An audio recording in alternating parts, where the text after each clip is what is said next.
Cake তৈরি করছি। Butter দিয়ে নিচ্ছি, ঘি বা বাটার যে কোনো একটা ইউজ করা যাবে। কোকোয়া পাউডার, ডেরি মিল্ককে কুচি কুচি করে আমি এটা মেল্ট করে নিব।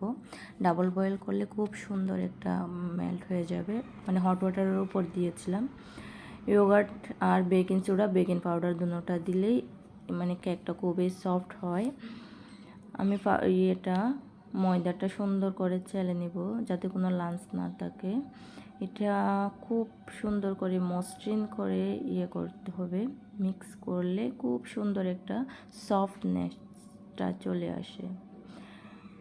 মিল্ক আর ভ্যানিলা এসেন্স দিয়ে সুন্দর করে মিক্স করে একটু মসৃণভাবে মিক্স করে নিতে হবে। মিক্স হয়ে গেলে যে মোড়ে আপনি কেকটা তৈরি করবেন ওই মোড়ে পেপার দিয়ে সুন্দর করে 30 মিনিট বাফিয়ে নেবেন। দেখবেন এত সুন্দর কেক পরিণত হবে, একদম সফট ভেলভেট কেকে পরিণত হবে। ডেকোরেশনের জন্য ছোটো ছোটো টুকরো করে ডেয়ারি মিল্কটাকে আবার মিল্ক দিয়ে একটু বয়েল করে মেল্ট করে নিব। মেল্ট করলে এটা উপরে ডেকোরেশনের জন্য খুব সুন্দর হবে আর খেতেও খুব ভালো লাগে।